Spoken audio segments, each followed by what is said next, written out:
her car, so we slept in the back of it for 4 nights. Jeez. And then a complete stranger went to the evacuation centre and said she's got beds at her house, she can take people in, and she took us in and the young couple that were in the car next to us.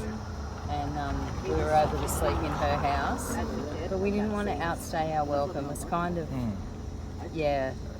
wanted to leave before it became really uncomfortable. So we left yesterday and we slept here for the first time last night. So how was that? Yeah, I didn't get much sleep. What did you do to be able to sleep? So some people from my husband's work, they came out and helped clean underneath last week, and they saw the mess and everything, so they went and got a mattress for us from the Ballina donation centre, and sheets and a quilt and pillows and everything, and brought all that to us so we had somewhere to sleep. And a lady at the sanctuary here, she got us a single mattress for our daughter, so she had that to sleep on. And so we've been blessed. We've been blessed. We've had, a lot of people looking after us. Well, we've got a van. We can go around to the centres as well or pick up anything you need. Is there anything you can think of? I think we're right for now. Emergency supply. We're pretty good. Like, most of it's been available to us like before we even got into the house. So we just kind of took some things we knew we'd need and put it at the lady's house, and then we brought them down here with us. So we've got first aid things, and we've got plenty of tin food. Do you have a gas cooker? Yeah, G just bought us one down from the nice. Sunshine Coast. Oh. So that'll be good to have that, have the double burner, because our oven got flooded and we won't turn the cooktop on because it's an all-in-one that was like separate but the same unit, but like the stove top and then the oven underneath, under bench. So I don't know, they isolated the switch or something, and that'll have to be pulled out. But at the moment it's just got a gas cooker on top of it, just a single burner. So now we've got a double burner. We can have a barbie. We just got to get some meat. Well, I love the spirit. Actually, I think if we go to Yamba, that's where we're going for dinner, because everything's flooded. We could go to Evans Head, but my grandson wants to go where there's a playground. And we've been to Ballina, and of course they're closed down because they got flooded. So he said, can I go to Yamba? So we're going to Yamba Shores Tavern for dinner. So it's good to have. Is there any hotels or anything out there?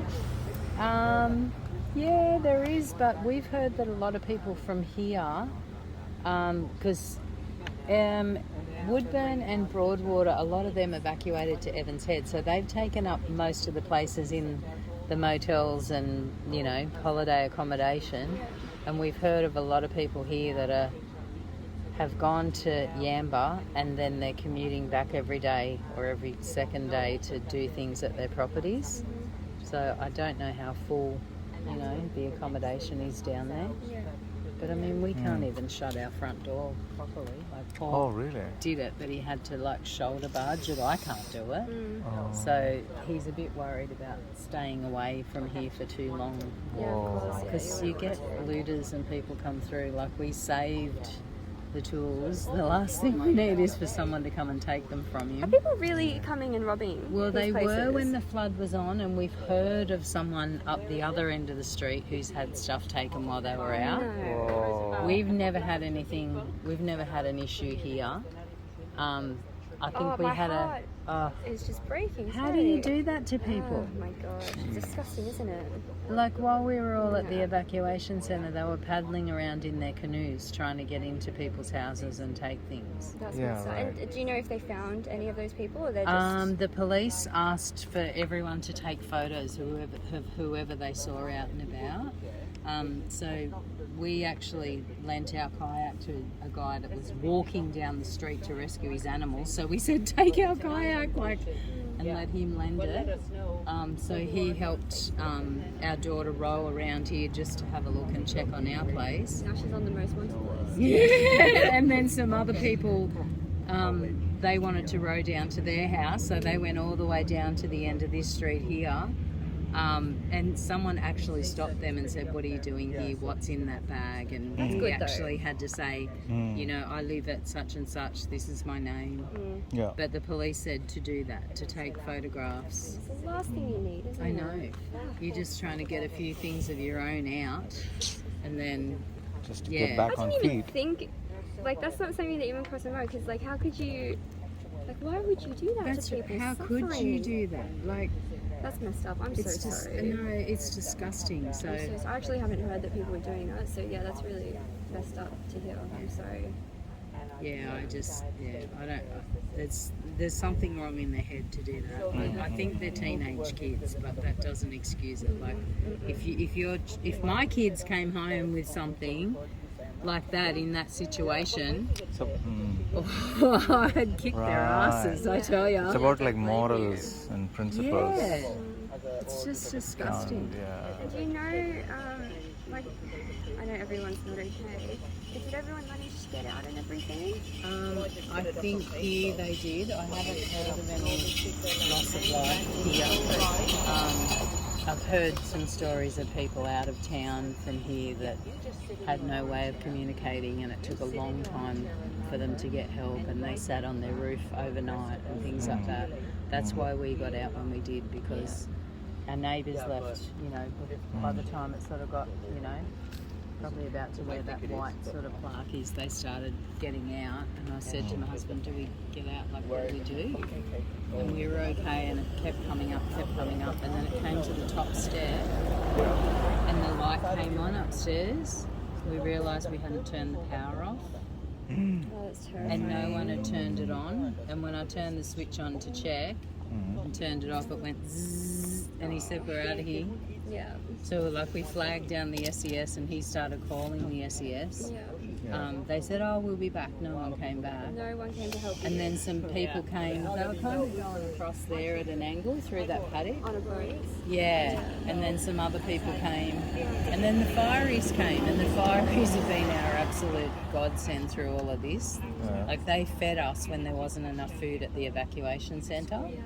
So they've just been amazing, and it turns out that they're our neighbours 3 doors up, and we've never spoken to them in the 5 years they've been here. Oh, what a bonding experience. And they lost a guitar, and Colin had a guitar that he never played, and it got water up to here. So I just walked up there and gave it to them for their daughter, and look, we don't use it, like, you know, and she's lost her one outlet, you know, being able to play the guitar. And so I said, just gave her a little note, you know, with love from us, and even found a pick to put in it, cleaned it all up for her. That's beautiful. That's so sweet. Well, she was sweet to us. Like, yeah, you pay it back, don't you? Like, that's how it should be. That's how the world should be. Yeah. Well, It's so good. What about, have you seen, like, has the army helped you guys out at all? Yeah, they did come in. They helped because our daughter's into medieval reenactment. Yeah. So she has like a forge and all this metal and stuff in a garden shed we had down the side. So they came and mucked in and got dirty and helped to, Okay, that's you know, bring all that out the front, and That's good. even the shed that it was in, because it started floating away. I think there's one panel down there, and there's a few things that, you know, are sitting around out the back that, you know, we've still got to bring out here to the pile. But so yeah, there are some garden things. I guess, you know, if some people were coming around, we could get them to help him empty our wood shed, because it got all water underneath it. And, Well, we're rounding up as many volunteers at the moment from Sydney as we can, specifically for Coraki. yeah, that's awesome. So that's our goal at the moment. So we're hoping, we've got some people already on board, but we're hoping to get some more in the next 2 days to help you guys specifically in this area. Because you guys really need it. Like, this is... It's pretty shit. We've never, like I said, we've never seen anything like this. We went to town the day before. We knew it was going to happen, and we were like, okay, we're prepared. We might be here for 4 or 5 days where we can't get out. You know, it's normal for us to, in Yeah, two the spots, roads to be you know, blocked. that way, and, you know, it's, you know, 4 or 5 days maximum. So we went and got a heap of shopping and just stocked up, make sure we had everything we need. Yeah. And of course that all went to waste in the fridges and freezers and Oh, So right. is it just that you didn't know the level that it would get to? No So they were just No warning that it warning would from be a bit of weather. flooding, or they didn't really warn us until we were already in the evacuation centre. We got a Oh, what the That's- fuck? the irony of that sentence. yeah, we got a warning at 10:30 in the Point of morning warning. the day after we evacuated to say that you should leave your property now if it's safe. That you can no longer leave Coraki. So Like you got like should a get to message, is it? safe Or ground. how Yeah, did an you- SMS. Yeah. Okay. Yeah. Yeah, after you're already there. After we were already in the evacuation centre. Why do you think that is? I don't know. I don't know what happened because, I mean, aren't they automatic? But I guess they were out in Lismore because it kind of came downstream. Yeah. Hello. Oh, so these boys, This is the other half of the crew, actually. these boys are from the hostel with us. Did you want us Awesome. to get started on the garden shed? Yeah, I But can me and get Samuel, Paul and he though, can you guys show just you. keep doing your Well, thing. these guys are actually tradies as well. So, Awesome. so I actually met Karen when it first happened. Yeah, and we've reunited. But oh, that's great. You guys Oh. just walked up. Yeah, We 'cause just went on they- Minto Street over they there. need Yeah. Yeah. We're going to Elizabeth Street to the primary school. Yep. To Senior Street.